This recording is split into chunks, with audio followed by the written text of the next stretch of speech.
So what I've got here is 500 grams of flour, and I'm gonna just lightly beat an egg.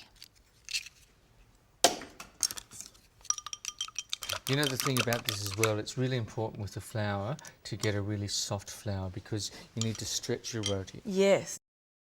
So it's sort of just a little crumble now. Yeah. And then 1 teaspoon of salt.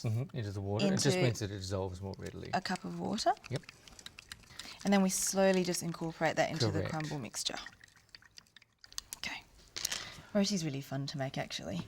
Okay, so I think that's a little bit dry. Yeah.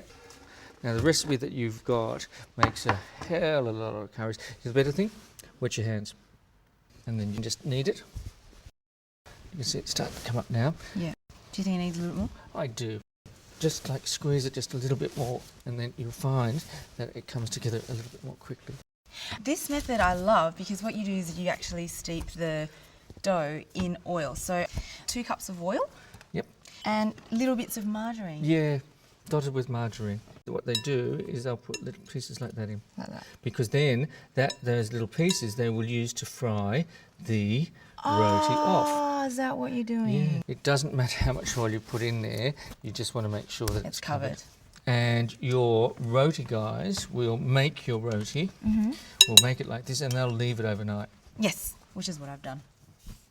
Now, this is the dough that we did before. And I have to tell you, I am not great at doing this. Spread it out just a bit. I do not want to have it too thin at the moment. Yep. See how that's going like that?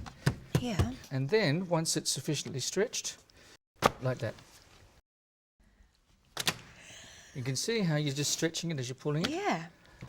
A good roti wallet can throw it and make it, well, they can stretch it with an inch of its life and they do it with such skill that just leaves me in awe. And then, once it's been stretched, you then move it around.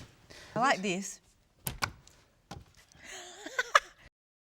Then just roll it over a little bit and then just stretch it just a little bit more and form an almost snail-like coil. Indeed. Once we do this, we just press these out, just press it out a little bit because you do want to maintain that flakiness. Actually, that's looking not bad at all. That's not looking bad at all. Now, put a little bit of the oil in. I'm going to put some of the margarine in a second. Can I put mine in? Yep. How do we mark yours? What is the mark of Po? There's a shallot right in the middle there. A sky. And you can see it starts to cook quite quickly.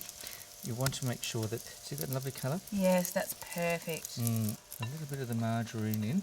Dollop on top? Yeah, so it just begins to cook and it picks up the flavour from. Yeah. And they're not looking too bad at all. Well, no. That's a bit sad. And so we take that on there. Yep. Now we've got to break them up just a little bit. Yeah. And then in order just to finish these little numbers... Do you go like this? Yep. And you just break it up just like that. Yeah.